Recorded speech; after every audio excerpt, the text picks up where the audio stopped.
Hi, Paul. Hey, Brie. How are you doing? Doing good. On today's episode, it was 3 white bald guys and a Brie. It sounds like that's one of the fables from the Grimm brothers that does not get talked about often. So I'm glad you're raising it here. That the moral of that story is just next deep. level. No, but we were so thrilled to welcome Brian McLaren onto our conversation today as we explored the Our Story of the Cosmic Egg. For those of you who don't know who Brian McLaren is, first of all, shame on you. You should. But he is an author, a speaker. He was part of the emergent church movement. He's written a lot about postmodernity and is well known for his series on A New Kind of Christian. If you grew up evangelical like I did, Brian was the equivalent of a Richard Rohr for many of us, a voice in the wilderness who pointed the way to something bigger than the frames we were given. Yeah, I had that same experience where I remember my friends and I passing around A New Kind of Christian. Yes. and having conversations, but it felt a little illicit for the culture that we are in. And he's been such a spotlight to kind of chart a new path forward. And I think, his latest work, Faith After Doubt, is just another kind of great addition to the canon for those of us who are exploring the wider terrains of the kingdom of God as we seek to experience it. And the CAC is certainly lucky to call him a faculty member now as well.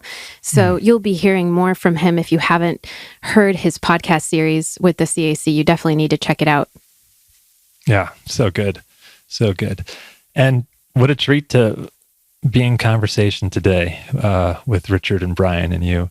The terrain we cover is so personal and yet universal in the ways that we embody and are formed in groups and organizations that we, in this conversation, call Our Story. How did it hit you to kind of relive some of the Our Story that you were raised with and some of the challenges and leaving as a story to go to a bigger place? Yeah, it was so helpful. And hopefully you all will find it helpful as well to talk about the experience that you have when all of the sudden you can feel yourself no longer belonging to the Our Story that you're a part of. You know, we talked about whether you're sitting in the pew or the gray chair of the megachurch or whatever it is that you're part of, and all of a sudden you have that growing sense of, oh, these shoes don't fit anymore. I don't know that I can be here with integrity anymore. I think I'm being called to a larger frame. And the courage that it takes to then, sort of wander out into the wilderness of the unknown and the not yet. Yeah, that courage is, it lies in wait with all of us, I think. And sometimes it comes from a teacher like Richard or Brian or Barbara Holmes, who kind of show us something that helps us see beyond the horizon of our own experience. And sometimes it's just this own inkling of, if God is not bigger than this, then this must be a very small God. And that God will often kind of come to perish or has to transform into something much bigger for us to actually live in a believable reality. Yeah. And, we spent some time talking about not just spiritual or religious our stories, but also politically as well. The tendency to create us versus them, cancel culture, the role of contempt in the formation of that type of groupthink, and how contempt can become really damaging hatred. And, whenever we turn our story into the story, that's so problematic. And both Brian and Richard did an incredible job of pulling that out. So with that, we hope that you'll enjoy this deep, deep dive with Brian McLaren and Richard Rohr and Paul and I into the Our Story portion of what we're exploring on this season of Another Name for Everything. So I'm going to, why don't I open us in prayer? Loving one, weaver of meaning, we ask that you pull out of us what is helpful that you help us to make connections so that others can feel connected and connect more connection to you and to each other, to this world. Thank you for the opportunity to spend time talking about the meaning, the stories that we create. And we just ask for your guidance and wisdom in all the holy names of God. Amen. So we're going to kick off this conversation about our story, and we're so thrilled to have Brian McLaren with us, faculty member at the CAC.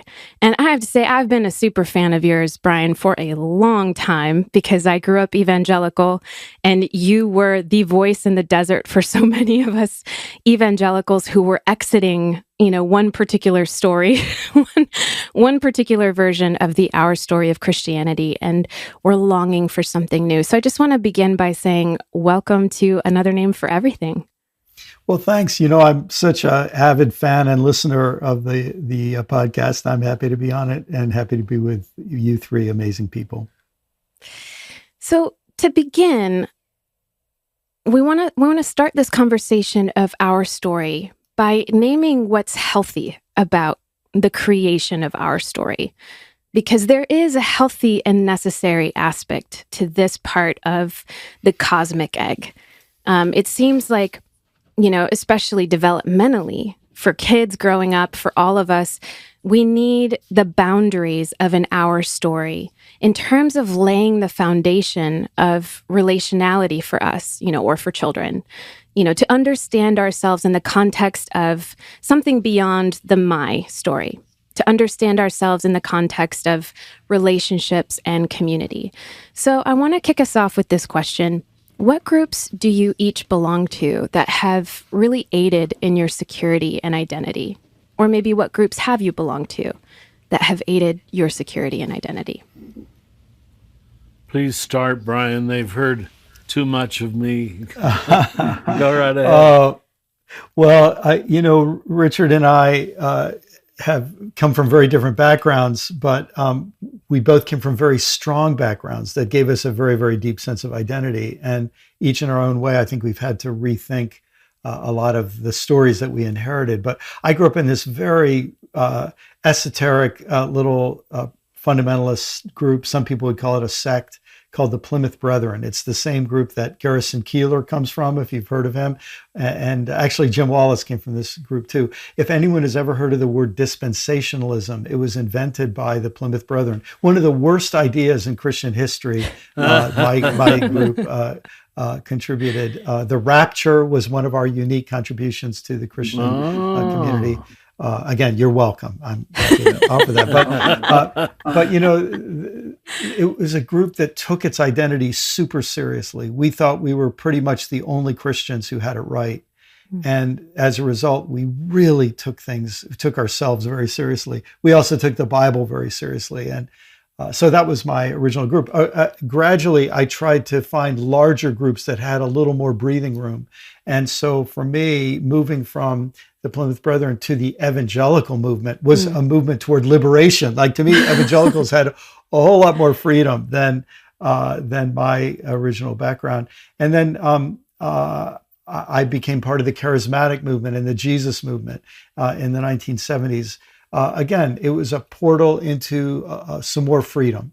And in many ways, as I embraced more and more freedom, some of the people from my earlier groups felt less and less comfortable with me. But a big part of all of our lives, I think, is figuring out how do we love and include the people maybe who don't want to include us anymore because they think we're a little bit dangerous. But those would be some of the groups. I had stints in what some people call Reformed Protestantism, where I was introduced to that. And in each case, I was attracted by something good. And in each case, I think I eventually found the limits of what that little, what I would call a small we or a small us, allowed me to experience and talk about and think about. Richard, how about you? Okay, well, as Brian said, there's a lot of parallels.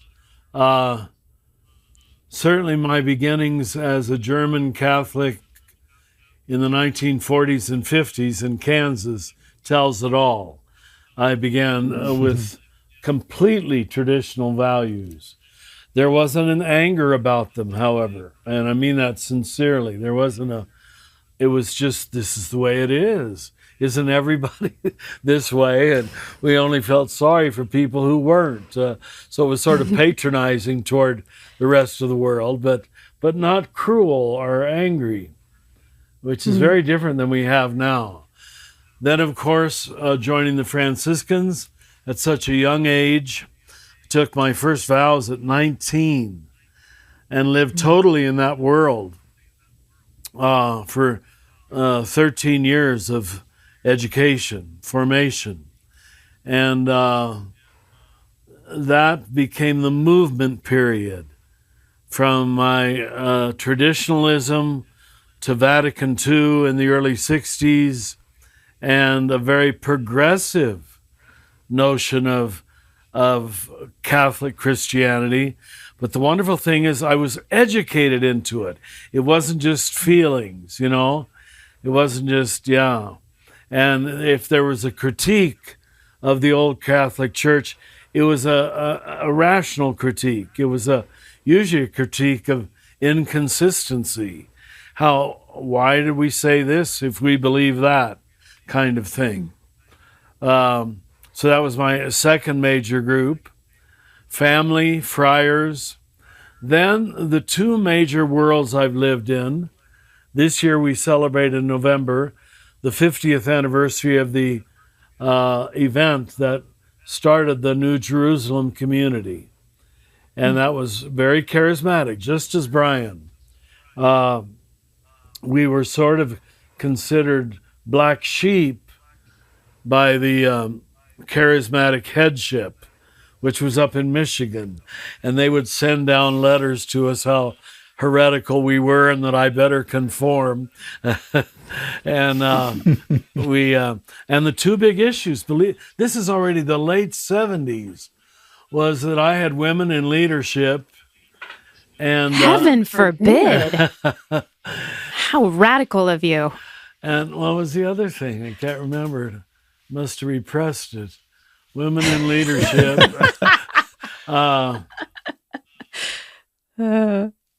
Darn.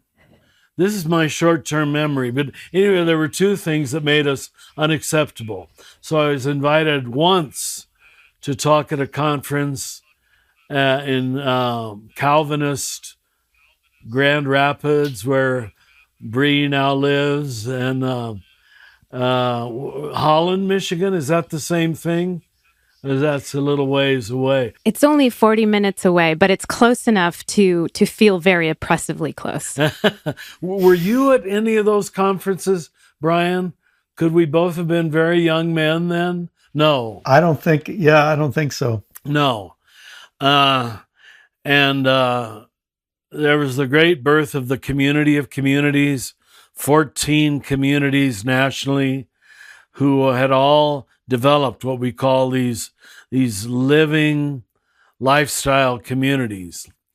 Anyway, I'm backtracking, aren't I? Now I'm supposed to be talking about the New Jerusalem, my specific one, and then coming here now into our 33rd year of the Center for Action and Contemplation, where this has been the context, the forum, that constantly made me keep reading, keep studying. I'm speaking internationally all this time. And so I always had to keep studying because I was going to be standing in front of a crowd and I had to know what I was talking about, you know? It was little did I think what a wonderful symbiotic relationship that was.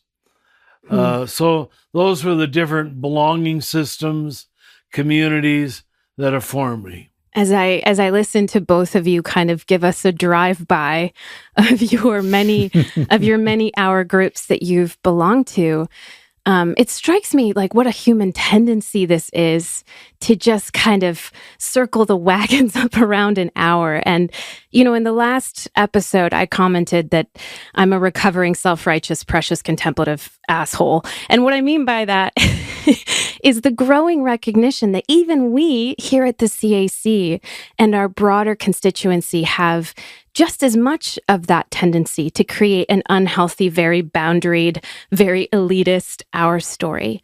So my question is this to both of you: how do we find healthy relationality of belonging?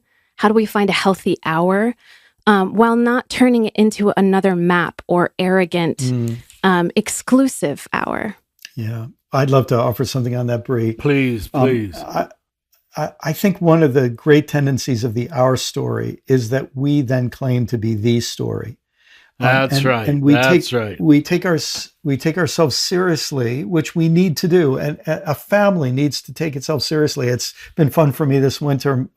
Two of my kids with their kids have been quarantining with us down here in Florida. And I'm watching how my son and my daughter, with their children are building this beautiful family identity, right? That's important. That to be, to be a member of this family means something, and gives all these wonderful ideals. But when we project that out as if that's the story that defines all other stories, we then it has a harmful effect on others, but it has a harmful effect on us. It makes us think that we are normative. And as you said, Richard, it can be very naive and very innocent. We feel sorry for the other people who just don't see what's so obvious to us. So I think that's one of the great dangers, and and that sort of implies a healing for this. If we always remember there's a story bigger than ours that our little group is a part of, and that gives us validity, but that we don't fully understand, we don't fully define, we reach for it, we grasp toward it. I'll tell you a way I've been trying to express this lately is I talk to my fellow progressive Christian friends and my contemplative Christian friends, and I say, we have to embody and create and develop and strengthen a vital Christian wing of a much larger spiritual movement. Our work is important, but there's something even bigger than our group that is really important too. That's right. It's an art form to know how to keep yourself situated and proud and educated in the group you're a part of without idolizing it or making it the reference point.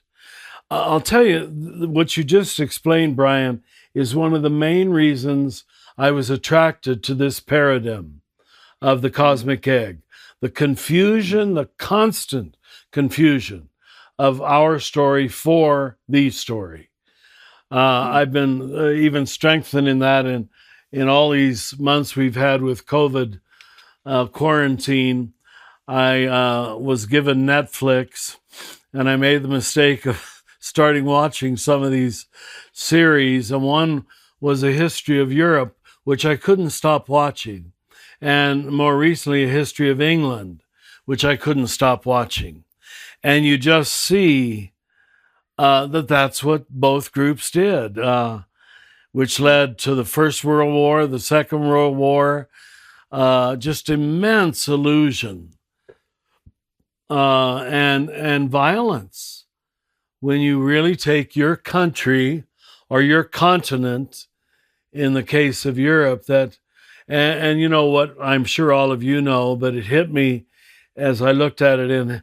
By the time of the First World War, all of the families, the royal families of Europe, were totally, and this is not a metaphorical use, an incestuous single family.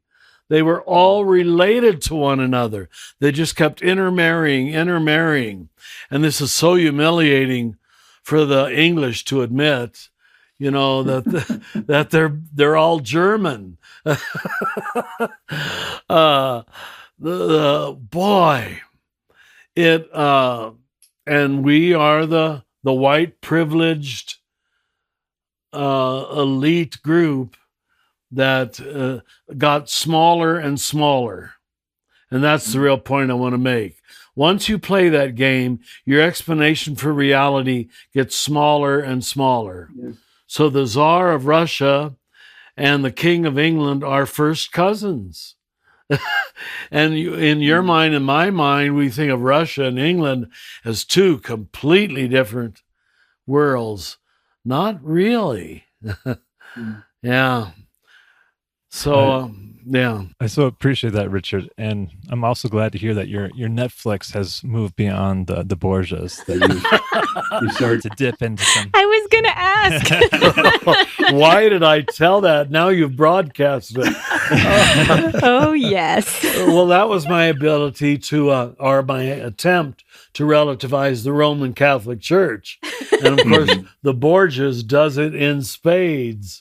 But it's great theater and great costuming, and yeah, for sure. And I mean, I think what you just shared too. I think about how I remember reading. I think it was John O'Donohue who talked about how every relationship is a foreign country, and so when you visit another relationship, you see their customs and culture, and you have to step into it with that kind of open-mindedness.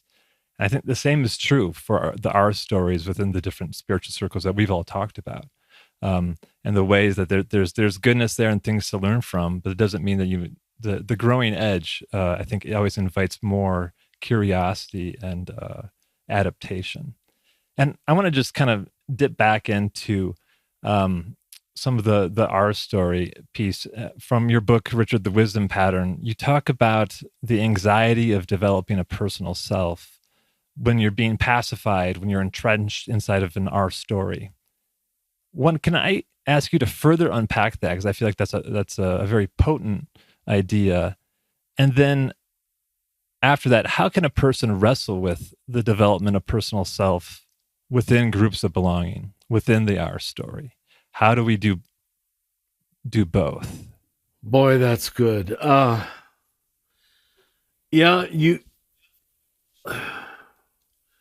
When you first discover that there is such a thing as my story, you first discover your own inner life, your inner world.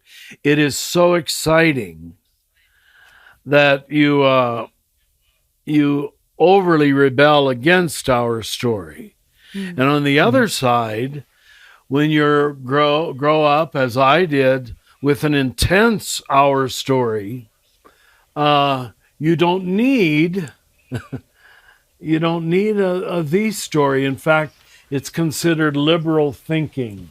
That word liberal is used in so many ways. But I remember when we had when I was studying theology in the late 60s in Dayton, Ohio, and one of the more progressive Franciscans brought in a whole team to lead the entire student body and the faculty through what did we call it? Sensitivity training. Sensitivity training. Oh my gosh. Where we were bearing our souls and the faculty were bearing their souls to us. And the word got back to the headquarters in Cincinnati, and we were told, stop this. It's going to tear you apart. And for 6 months, it did. To suddenly, where our story was the total agenda, being a Franciscan, and in the middle of that, we all discovered sensitivity training, intense sensitivity training. Some guys never recovered from it, and a good number left because they discovered an I and realized the our wasn't adequate to the I, if I can put it that way. Now, I do think some of them left, unfortunately, because they didn't cook with it long enough to see that, in fact, we used to say in those years, the best guys are leaving. The best guys are leaving. Guys like me, we stayed. But what we meant by that is those guys who really came to intense self-awareness became very rebellious against the Franciscan umbrella. It wasn't big enough to hold them. But that was a short-term response in most cases, not in all. Does that answer at all your question? Yeah. That was you got to the heart of it, of that tension between the I and the R that was occurring, and that discovery of the I was actually the reason why some of your fellow Franciscans were deciding to leave. Yes. Brian, did you have any experience like with that within the evangelical circles you ran in, and the way that's blossomed in different arenas?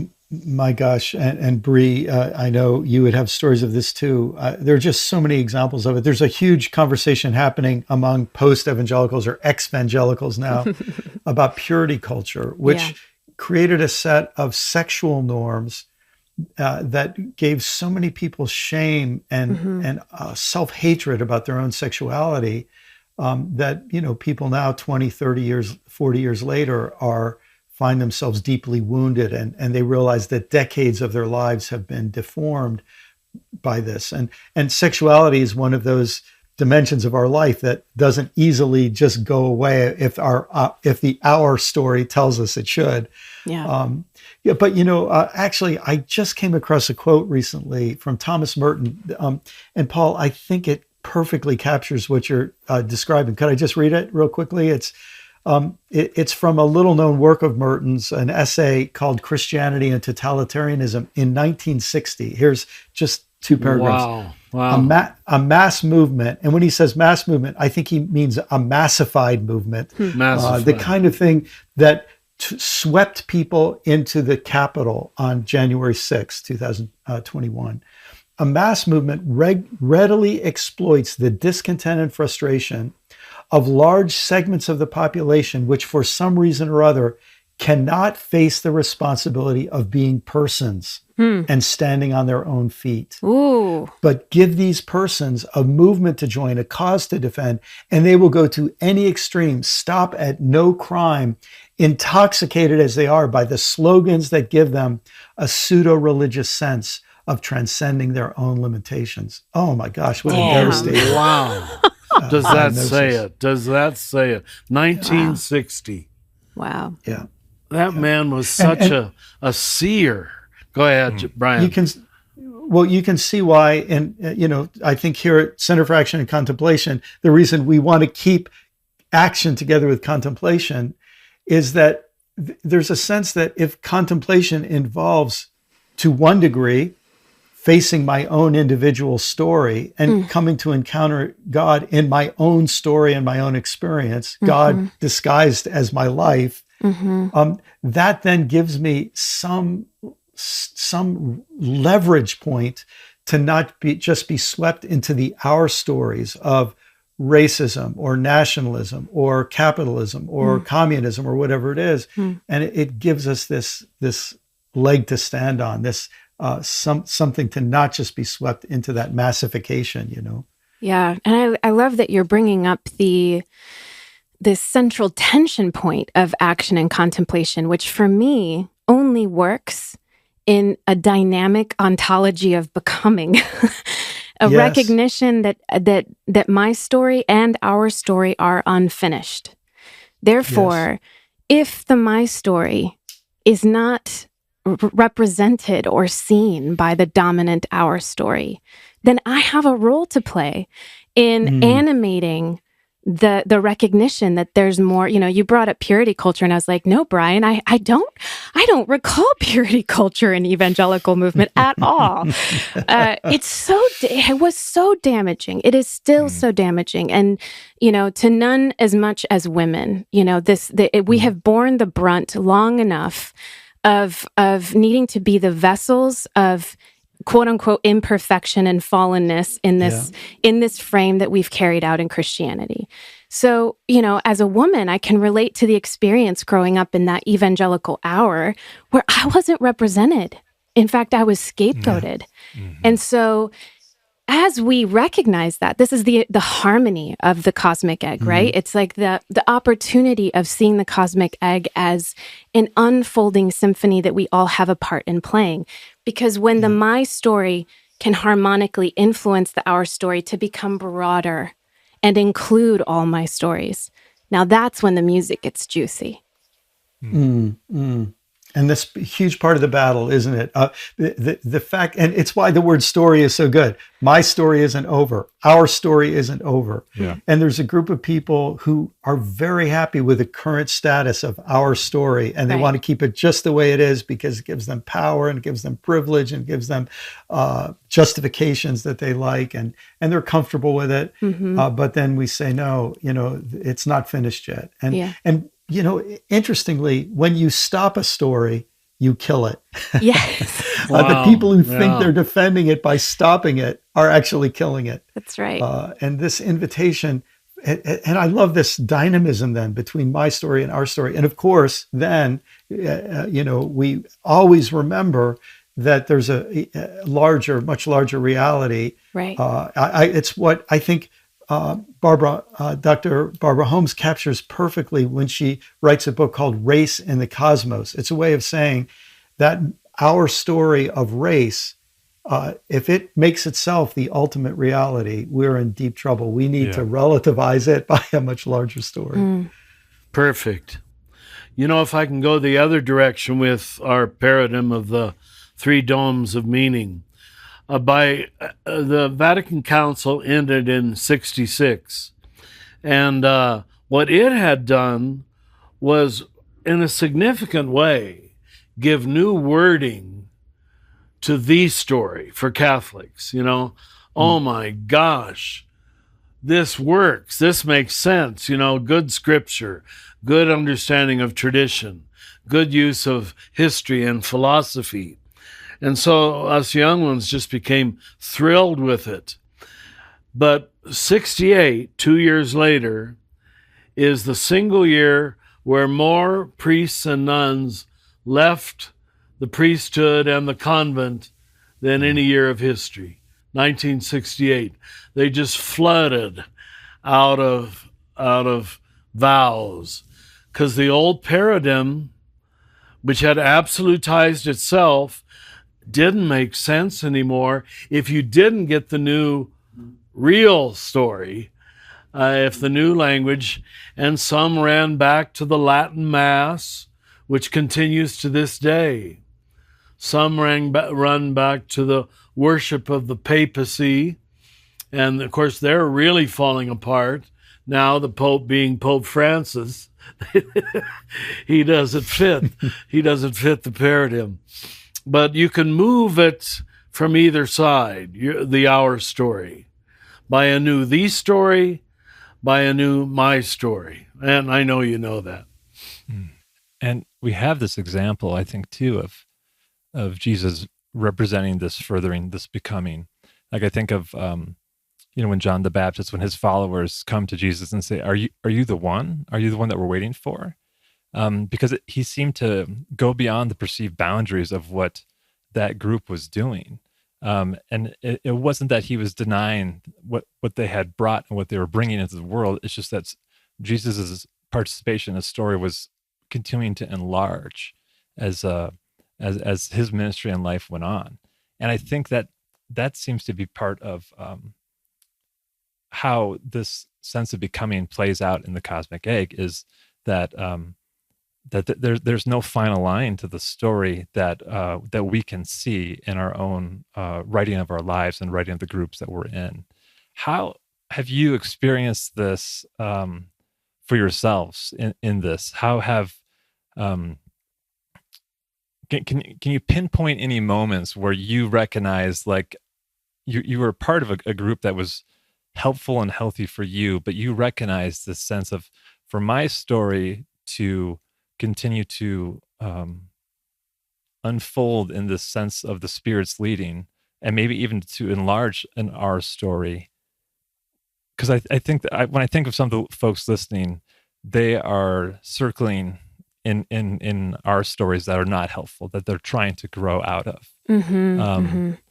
What are ways that y'all could help folks kind of find pathways to step in love and the risk of that potentiality of what can happen when they step further into a story becoming into my story and our story and the story. Beautiful. Well, I'll offer something that comes to mind from the brilliant Parker Palmer. Parker talks about a 4-stage process of a movement being born. And the first stage, well, maybe I should say the 0 stage in which the first stage arises, is a stage that you just described, Paul, where people feel like I'm part of a group that expects me to tell a story that doesn't make sense to me anymore. But if I say that, I'll be kicked out, or I'll be looked down upon, or I'll be fired, or I'll be edged out. So I keep quiet about my misgivings. I just wrote a book called Faith After Doubt, which is about that's part of what doubt is. It's being in a group where you say, I'm supposed to go along with this, but something doesn't sit right. So the first stage, Parker Palmer says, is divided no more. And what he means by that is I'm dividing myself, the face that I show to my group and the face that I keep private to myself. And when something in us says, I'm not going to be divided anymore, that's when the process begins. There's a problem here. I'm not going to play along. Second stage, it involves going public. Somebody goes public and says, excuse me, but I'm not comfortable with this. Excuse me, but I don't think that's the whole story. And as soon as they do, that leads to the third stage. Other people start coming together and saying, I thought I was the only person who didn't see it that way. I thought I was the only one who didn't fit in. And he says they establish communities of congruence where people say, oh, I'm not the only one. And in those communities, critical conversations come. They hassle things out and wrestle things out. And then that leads to 4, what he calls alternative rewards, because he says when those communities of convergence develop, they'll be punished by the existing power structures.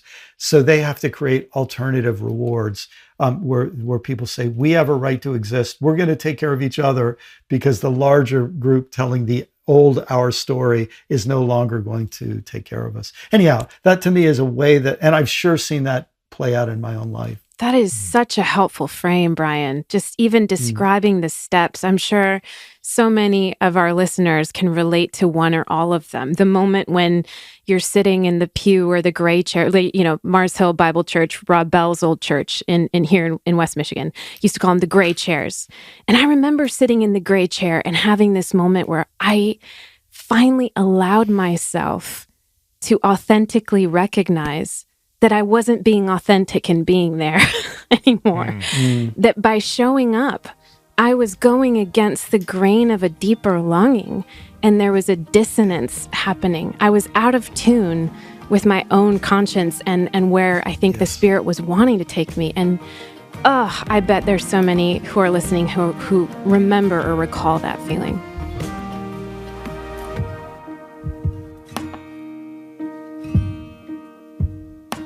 Another name for everything will continue in a moment.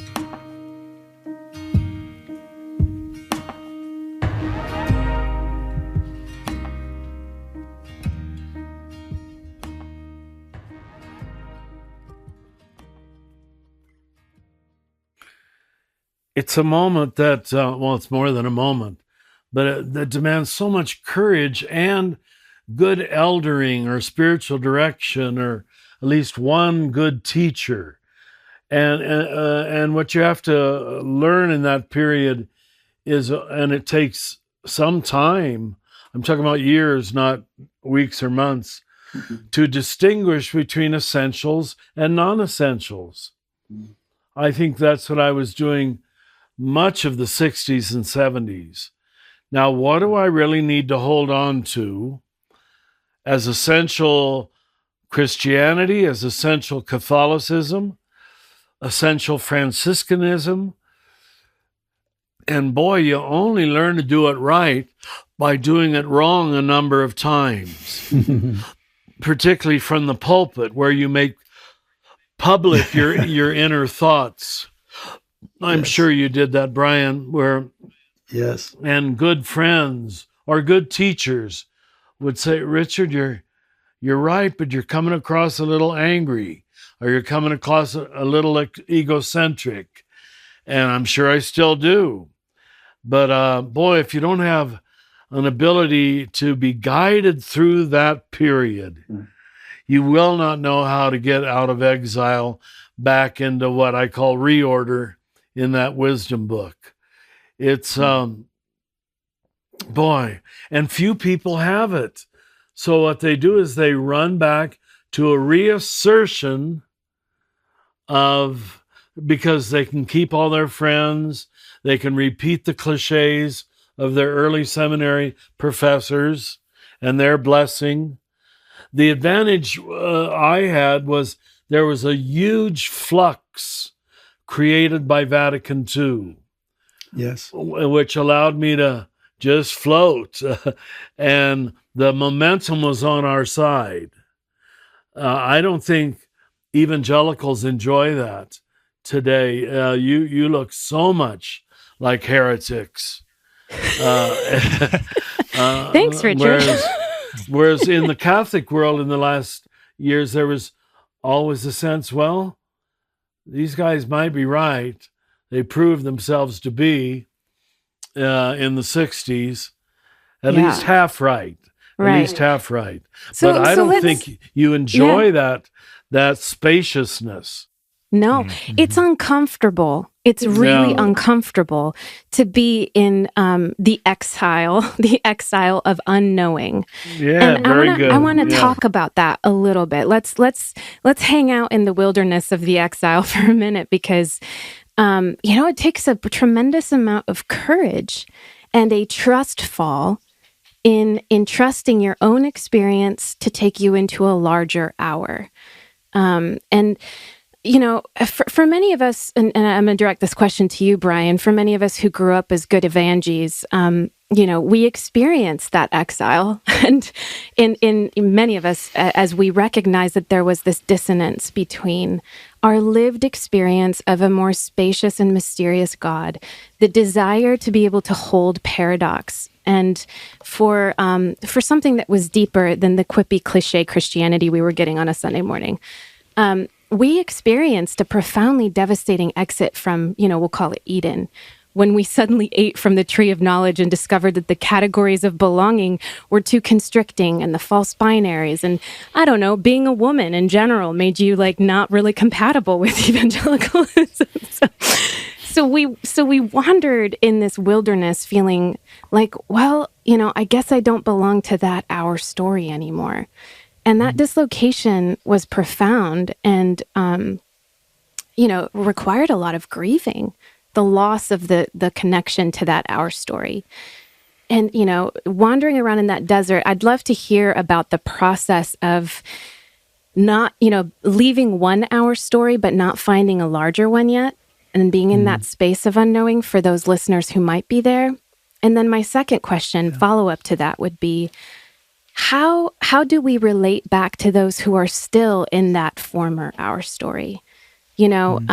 Especially family members who maybe have remained inside that tighter circle of belonging, and they're shouting their bad advice, to quote Mary Oliver, at us. How do we relate to them with grace, without needing to explain ourselves all the time? What great questions, Brie. So it's so interesting when you just asked me that question about the unknowing, just a new insight about my own life and my own story just hit me. And here's what it is. Because of my very strict and very passionate background, when I began to feel that the story wasn't working, I don't think I ever for 1 second knew that I was allowed to say, I don't know. There was no CAC telling me that there was something called liminal space and there was something called the path of descent, and that unknowing was a part of the journey that I should expect. Nobody was telling me that. So here's what I did instead. I fixed one more detail. In other words, I couldn't just say, I don't know. I could say, well, I almost know. I just have to make this slight tweak and slight adjustment. And if I could go back and give myself a gift, it would be to say, you're allowed to say, I don't know. You're allowed to, in fact, I love the term you used early, a trust fall. I'm allowed to fall back into God's knowing and for me to say, I don't know. I tell a story where this hit me for the first time. I on my days off, I was a pastor, and it's hard to go through this kind of rethinking when you're getting paid to keep the old hour story alive. Yeah. And so on my days off, I just felt I had to get away, and I would go hike the C&O Canal near Washington, D.C. Anybody from that area knows what a beautiful place it is. And I'm walking along one day, and I remembered a verse that I'd memorized as a kid, which is, trust in the Lord with all your heart and do not lean on your own understanding. And at that moment, for some reason, it just was like a flick in the head. I realized trusting in the Lord is different than trusting in my own understanding of the Lord. And when I could say, God, I'm going to doubt my beliefs about you, and I'm trusting you to help me get through this. I mean, that might seem so obvious to some people, but for me, it was like this little crack in this structure that opened up. Does that address what you're asking, Brie? Yeah, that resonates so deeply. The capacity to stabilize in the discomfort of not knowing seems to be so central to the contemplative practice, right? It's letting go of my constructs, my thoughts, my feelings, and learning how to almost somatically get accustomed to that trust fall. To follow up, I wonder what is the most gracious way for us to trust fall with love in our relationships to others, maybe those who are still in that more constricted hour story.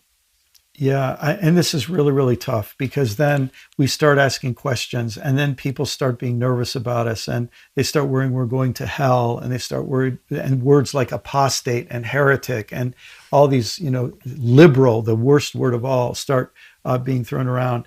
And it really is a socially difficult and emotionally and relationally difficult road to walk. And I can only offer a couple of very specific things that have helped me. One of them is, I call it the courage to differ graciously. And it involves 5 words. I always use these 5 words because they've served me well, and they're honest. Wow, I see that differently. And so, you're home at Thanksgiving and somebody says, well, all those people are going to hell anyway. And then you say, if you're silent, you feel dirty and you feel complicit. And if you say, Uncle Fred, you're such a arrogant, bigoted fundamentalist, Thanksgiving dinner doesn't go so well. So I found by saying, wow, I say wow because it's my way of saying, I have emotion about this. I care about this. Instead of you are wrong, I see that differently. And I have the courage to differ graciously. Now, usually when you say that, the person says, well, what do you mean? And what I found, if at all possible, I say to them, I'd rather not get into it right now, Uncle Fred. I just want you to know, I used to see it that way. I really see it differently now. If you want to talk about it, let's talk about it some other time, in private.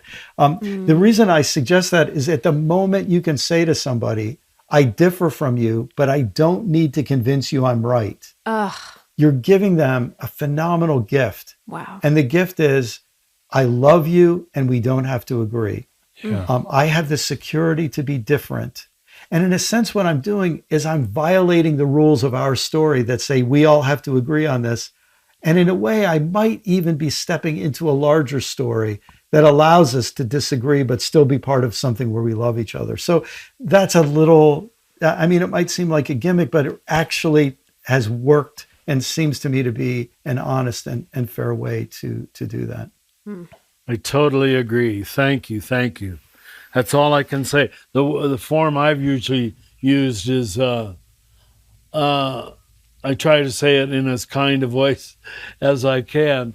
I'm going to have to think about that. I'm going to have to think about that.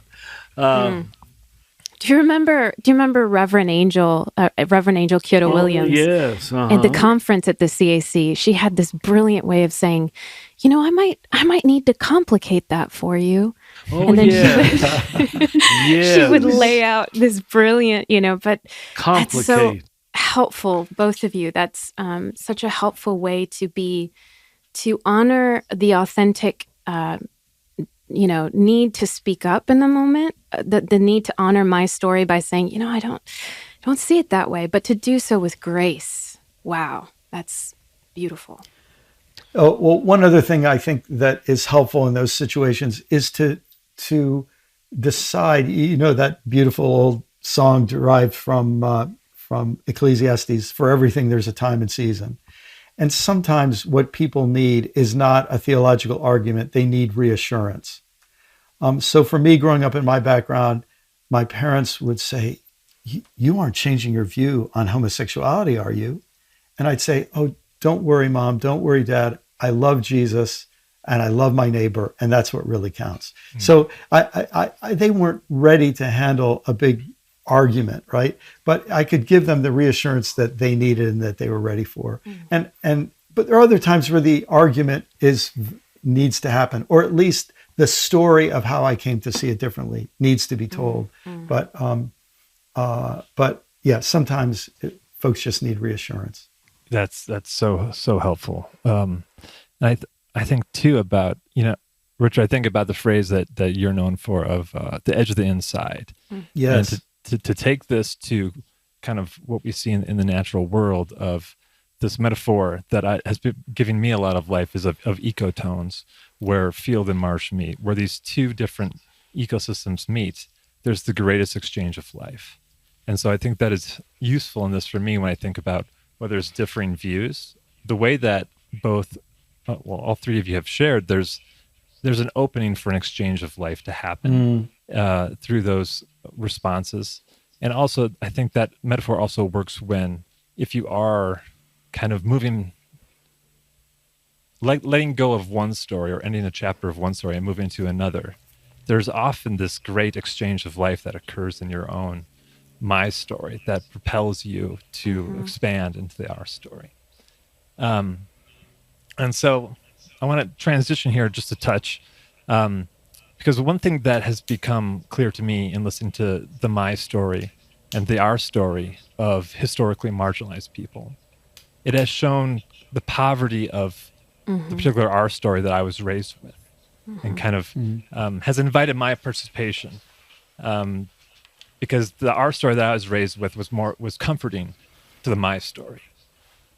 And so I'm wondering, how can the limitations of one's identities, someone particularly who looks like me, a white straight male, can be included and transcended to expand beyond the our story that I've been raised with and that kind of coddles my comfort? How do we expand that? Yeah. Paul, a quote immediately comes to mind. I won't get this perfectly, but it's by a First Nations leader in Canada named George Erasmus. And he says, where there is no common memory, there can be no community. And what he's saying is, if the white people who came to Canada or the United States tell one story of their history, and the Native peoples who experienced those same years in a very different way, their story is never heard, then there can't be any community. We're living by different stories. And it seems to me that's to use that image of an ecotone. You go to the edge of the inside and you say, I want to hear the story of my neighbor who's been brought up with a different our story. Yeah. And now I want to learn and I want to experience empathy and I want to hear the part of this story that I've never heard before. So there's this deep listening and this hospitality to one another's stories that then begins the process of building an our story that's more inclusive. It's not colonizing. It's not saying, shut up with your story and accept ours. It's saying the story we have to tell has to be based on common memory. And let's hear it. I mean, look, all of us who've been married, we deal with that. Our spouses, you said this. No, I didn't. You forgot this. No, I didn't. And we have those arguments because we're trying to come up with a common memory so that we can live together. Yeah. That's so Brian, helpful. my common memory whenever I've been in an argument with a partner is always my common memory. It's yeah. You know what we're enjoying, it strikes me, is what we call in a generic way postmodernism. And I do mean enjoying that. My generation was not exposed to that at all. And so it thought it could understand text outside of context. That's what it comes down to. And you could, maybe it's oversimplified, but you could describe postmodernism as discovering the necessity of context. Yes. And once that flooded into the world, I mean, the floodgates are still opening. How dare you give me a my story without an our story? And that is like a veil parting from the eyes when you finally get that in a very serious way. And I think it's what makes us get so impatient with people who keep, this is an unkind way, but who keep repeating cliches. And you just want to say, oh, I can't go back to that. I know what you're trying to say because I was there once. I really was there once. And it makes it very hard if you don't have some kind of little bit of kindness or humility, which I often haven't. You don't know how to do it. Yeah, it's constantly a learning. And as you've said, those of you who've been married, you must learn it right there for the marriage to survive. We've mastered it already. This thing you call listening and humility.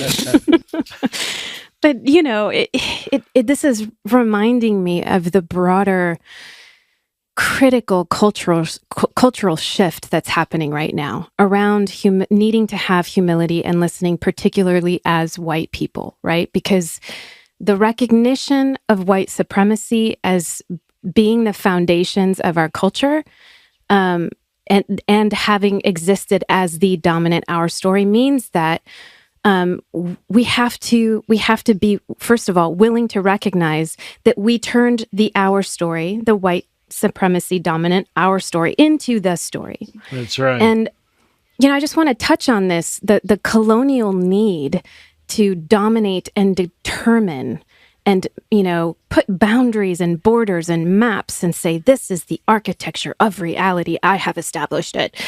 I think there's a necessary, healthy, and I'm glad you brought up postmodernism, Richard. I was hoping you were going to go there because I have so many things I want to talk about with that. But there's a healthy critique of postmodernism, of bringing in the necessary questioning of those maps of meaning and where they hail from, to say, the ways in which we have created hierarchies of paradigms of power over, that's problematic. That word postmodern has so many debates. And as you know, I've written books about this and I've been involved in so many of these debates. But I remember being in the backseat of a car on a long drive with an African theologian named Mabi Alakenzo. And he said to me, Brian, you have to remember postmodern is post-colonial. Yeah. And then another friend of mine, Alan Roxburgh, said to me once, Brian, you overestimate philosophical history and you underestimate social history. And what he meant by that. And then he said, postmodern is post-Holocaust. And so if you say, what happens to the white people who watched their most advanced exemplary country, Germany, slide into Nazism and commit the Holocaust? And then you say, something is wrong with our story. And then you watch colonialism, and then the stories of the people who've been colonized begin to come out, and you say, something's wrong with the way we're doing civilization. Those kinds of second thoughts are really the challenge to both our story and the sense that our story was the story. And in some ways, that's where this paradigm of the cosmic egg can be liberating in a really positive way. Because by calling these things stories rather than institutions or ideologies, it says they're not finished yet, and they're going to get worse or they're going to get better. And second, by saying there's not just one and there's not just two, but there are many levels of these stories. It helps us, I think, it gives us liberation to say our stories are malleable. Frankly, I think that's what Jesus was doing in the Sermon on the Mount when he says, you have heard it said, but, and he said, I didn't come to destroy the law and the prophets. I'm not coming to destroy the old paradigm and the old stories. I'm coming to fulfill them. They weren't finished yet. There's more work to be done. And I'm extending those stories into the future. That's what I've seen as being sort of the liberation that happens within this narrative framework. Good. And it works too on the my story level too, right? We've all had experiences where the story I'm telling myself no longer is working for me, and how we have to find a new story that can be malleable, that can be a large enough container for us to grow into. We just outgrow these stories. I love that Jesus connection too of the law says, but I say. What an amazing model again.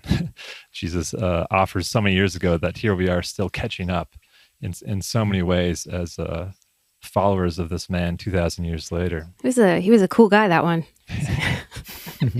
But one of the things that's coming up in this discussion is, that being in between, the betwixtness of, not, being maybe moving outside of an our story, not quite finding another one, learning how to trust the dissonance of the my story and the our story.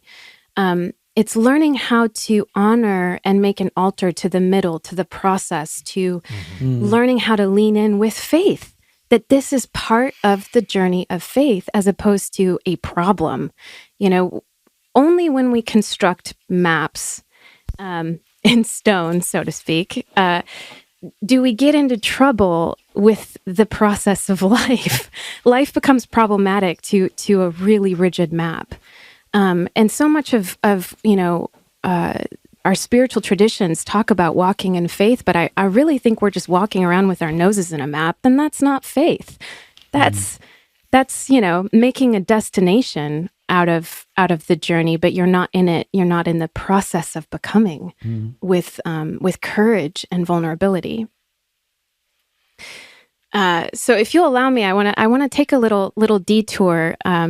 You brought up postmodernism, and I've recently been digging into some of the meta-modern project, and I'm not going to go super nerdy academic on you all, I promise, or at least I'm going to try. But one of the authors, Alison Gibbons, she described the meta-modern project, which she believes is just another way, a new set of terminology to describe where we're at.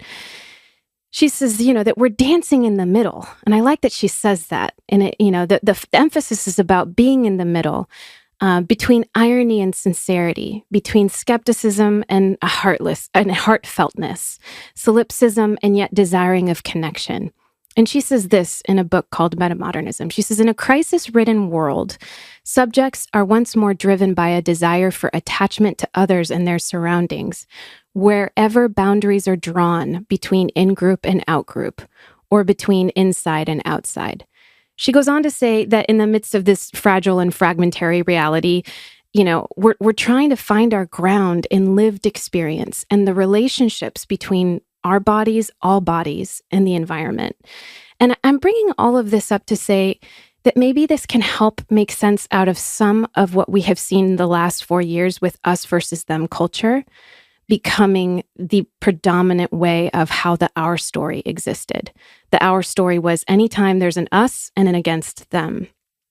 Because, at least for me, it helped me understand that we've been in a vacuum of sorts, and our anxiety about all this change we're going through, makes us prone to want to cling to a boundaried group of belonging, whether that's political, religious, or otherwise. So I want to ask a question about the ways in which our story can become an us versus them. And I want to ask both of you, what's the role of contempt in animating a small mindset of our story. Brian, earlier you said, we look down on the poor other hours, as an evangelical or as a Baptist missionary, we look down on the Catholics, So what is the role of contempt, and how are all of us complicit in that? Oh my gosh. It's just bizarre that I read you that quote from Thomas Merton before. Yeah. And I happen to have it up on my screen. Can I read you the next paragraph? Yes. Because it addresses this. He says, the members of a mass movement, afraid of their own isolation and their own weakness as individuals, cannot face the task of discovering within themselves the spiritual power and integrity which can be called forth only by love. Instead of this, they seek a movement that will protect their weakness with a wall of anonymity and justify their acts by the sanction of the collective glory and power of our little story, our group. All the better if this is done out of hatred, for hatred is always easier and less subtle than love. Hatred does not have to respect reality as love does. It does not have to take account of individual cases. Its solutions are simple and easy. It makes decisions by a simple glance at a face, a colored skin, a uniform. It identifies an enemy. And I think this sense that hate is our great tool to absolutize our story by anybody in the out group now being defined by the way we want to define it within our in group. A quick anecdote. One of my neighbors, it's a long story, but he was a bitter and broken man. And I grew to love him, even though I seldom had to be around someone I disagreed with more. He recently moved away and he's now actually in his last months of life. But he would, whenever we'd meet at the back fence, he would tell me the latest terrible thing about Muslims, and he just couldn't stand Muslims. And I said to him, have you ever met a Muslim? And he says, no, I'm just telling you what I've heard. And then I'd say, well, let me tell you about my friend. And then I tell him about Imam Dawood, or I tell him about Imam Shamshad and other Muslim friends of mine. And I would just tell him the story of a wonderful Muslim that I knew. But it was so interesting to watch his generalizations that he learned from Fox News and from other, of his favorite ways of getting information, allowed him to keep our story that rendered anyone outside contemptible and hateable. And any counterexample would never even be mentioned. One reason I can't give up on religion for all the criticism I send its way, and I bet I'm speaking at least in part for you, is one of the quickest ways out of this whole world of confusion, complexity, if you can hold the story with grace, with movability, with deeper understanding, wisdom understanding. Nothing else gives you more room to move around inside of our story and my story. Mm-hmm. Mm-hmm. It's like an umbrella of protection up here. If you have a good story, good religion, healthy religion, I don't need to hold on to our story. I don't need to defend my story. The gift of, I'm going to say to Chris, the gospel, the true gospel. It is good news. It liberates the little self and it liberates the group self from its idolatries. And I bet you in some way, I'm speaking for the three of you too. It's why we still don't want to walk away from healthy theology, healthy spirituality, healthy religion, even though we're perceived by our own groups as being, dangerously heretical, liberal, whatever. It's such a paradox, such an irony for me. That's anyway. such the gift that you've helped elucidate for us, Richard, in the, laying out of the universal Christ, because it's the personal experience of that universal bigger story that frees us from the hour. Yeah. Or at least allows us to move, as you said so beautifully, with fluidity. Well, I hope so. Thank you. Yeah. In one of the recent daily meditations, Richard, you just said, look, that big story is what Jesus called the kingdom of God. And what I have to say for myself is, I grew up Christian, but when I started to get a sense of what Jesus meant by that phrase, kingdom of God, I knew it was bigger than Christianity that I'd been taught. Yes. And in the Christianity I'd been taught, I had to look at my neighbor of another religion as someone either to convert or to keep away from so I wouldn't be polluted. In the kingdom of God, my neighbor of another religion was someone I should love as myself.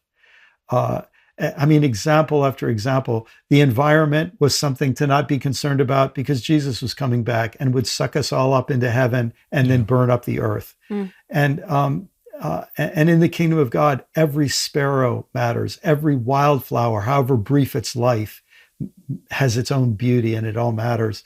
And to use Jim Finley's beautiful phrase, every this has deathless beauty. And oh my gosh, what a liberating space. Yeah. What good news. What good news. Right on. Seriously. That's so beautiful. And thank you too for being such guides who stroll along with us in the kingdom of heaven, kingdom of God, and show us and help us see the delight and awe and wonder in it as we move deeper into our own becoming in the my story and our story and the story together. So thank you for your wisdom and for the guidance, not only this hour, but in all your work. It's truly an honor to be able to have these kind of conversations with you all and know that this wisdom is alive and well and being passed down and being shared across boundaries that are just drawn in ink, and know that we can step over them and celebrate the kingdom of God in its vastness. So deep bow to both of you, and thanks for being here today. Thank you. Wonderful, wonderful. And that's it for today's episode of Another Name for Everything with Richard Rohr. This podcast is produced by the Center for Action and Contemplation, thanks to the generosity of our donors. The beautiful music you're listening to was brought to you by Will Reagan. If you're enjoying this podcast, consider rating it, writing a review, or sharing it with a friend to help create a bigger and more inclusive community. To learn more about Father Richard and to receive his free daily meditations in your electronic mailbox, visit cac.org. To learn more about the themes of the Universal Christ, visit universalchrist.org. From the high desert of New Mexico, we wish you peace and every good.